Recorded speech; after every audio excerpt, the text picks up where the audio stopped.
નમસ્કાર દર્શક મિત્રો, તહેલકા ન્યૂઝમાં હું મેઘા અગ્રવાલ આપનું હાર્દિક સ્વાગત કરું છું. આપ જો રહ્યા છો તહેલકા ન્યૂઝ અને નજર કરીએ આજના મુખ્ય સમાચારો પર. અસ્મિતા વિકાસ કેન્દ્ર ધ્રાસા ખાતે જિલ્લા શિક્ષણ અધિકારી સ્વાતિબા રાવલજીની વિશેષ ઉપસ્થિતિમાં દિવ્યાંગ મતદાન જાગૃતિ કાર્યક્રમ સફળ. દિવ્યાંગ શક્તિનું લોકશાહી તરફ પગલું, મતદાન જાગૃતિનો પ્રેરણાદાયી કાર્યક્રમ. અસ્મિતા વિકાસ કેન્દ્ર ત્રાલસા ખાતે સ્થાનિક સ્વરાજ્યની ચૂંટણી અંતર્ગત દિવ્યાંગ મતદાન જાગૃતિ કાર્યક્રમનું આયોજન સફળતાપૂર્વક કરવામાં આવ્યું હતું. આ કાર્યક્રમનો મુખ્ય હેતુ દિવ્યાંગ મતદારોમાં મતદાન પ્રત્યે જાગૃતિ ફેલાવવાનો અને તેમને પોતાના મતાધિકારનો ઉપયોગ કરવા પ્રોત્સાહિત કરવાનો હતો. આ કાર્યક્રમમાં ભરૂચ જિલ્લાના સ્વીપ નોડલ અધિકારી જિલ્લા ડીઈઓ સ્વાતિબા રાવલજી તેમજ એજ્યુકેશન ઇન્સ્પેક્ટર દિવ્યેશભાઈ પરમારે વિશેષ હાજરી આપી હતી. જિલ્લા શિક્ષણ અધિકારી સ્વાતિબાએ દિવ્યાંગ મતદારોને સરળ અને સુલભ મતદાન પ્રક્રિયા વિશે માહિતગાર કર્યા અને લોકશાહી પ્રત્યે પોતાની જવાબદારી નિભાવવા અનુરોધ કર્યો. કાર્યક્રમ દરમિયાન મતદાન પ્રક્રિયા, ઈવીએમ અને વીવીપેટ વિશે સરળ ભાષામાં સમજ આપવામાં આવી હતી. સાથે જ દિવ્યાંગ મતદારો માટે ઉપલબ્ધ સુવિધાઓ અંગે માર્ગદર્શન આપવામાં આવ્યું હતું. સંસ્થાના ટ્રસ્ટ મંડળને આવા સુંદર સેવાકીય કાર્ય બદલ ખૂબ જ અભિનંદન પાઠવ્યા હતા.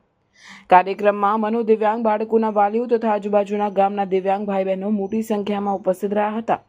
અસ્મિતા વિકાસ કેન્દ્રના આચાર્ય મનીષાબેન ત્રિવેદીએ જણાવ્યું કે આવા કાર્યક્રમો દ્વારા દિવ્યાંગ મતદારોમાં આત્મવિશ્વાસ વધે છે અને તેઓ વધુ સક્રિય રીતે ચૂંટણી પ્રક્રિયામાં ભાગ લેશે. આ કાર્યક્રમને ઉપસ્થિત સૌએ ખૂબ સરાહનીય ગણાવ્યો હતો અને આવનારી ચૂંટણીમાં વધુમાં વધુ મતદાન કરવા માટે સંકલ્પ વ્યક્ત કર્યો હતો. બાળકોમાંથી જે લોકોને તકલીફ પડે છે ત્યાં એમના માટે બધી સુવિધાઓ હોય છે. મતદાન કેન્દ્રો પર વ્હીલચેરથી માંડીને ગાઈડ કરનારા લોકોની ત્યાં હોય છે. ટીમ ખડે પગે હોય છે. કંઈ તકલીફ પડે તો ત્યાંની ટીમનો તમે સંપર્ક કરી શકો છો. પણ વોટિંગ કરવા અવશ્ય લઈ જાઓ. આ છોકરાઓને વોટિંગ, મેં હમણાં જે વાત કરી ને કે આ બાળકો સક્ષમ છે એ સમાજને બતાવવાનું છે. તમારા પાડોશીને બતાવવાનું છે કે મારો છોકરો તમારો જાય છે, મારો એ વોટ આપી આવે છે, મારો એ સક્ષમ છે. અને એમની સક્ષમતાને જાણીને જ સરકારે એને વોટિંગનો અધિકાર આપ્યો છે. ગાંડો હોય તો કંઈ ના આપે સરકાર વોટિંગનો અધિકાર.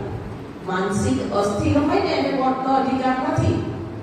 પણ આ બાળકોને વોટનો અધિકાર છે કારણ કે એ માનસિક અસ્થિર નથી, એ સક્ષમ છે. આ વાત તમારી આસપાસના લોકોના ગળે ઉતારવાની છે અને એટલે આ બાળકોને વોટિંગ કરાવવાનું છે. એક દાખલો બેસાડવાનો છે. જે વોટિંગ કરવા તમે પણ જાઓ, બાળકોને આ બચ્ચાઓને પણ લઈ જાઓ. અને આમાંથી તમારામાંથી વોટ આપવા કોણ કોણ જવાનું છે? તો એકલા એકલા નહીં જવાનું.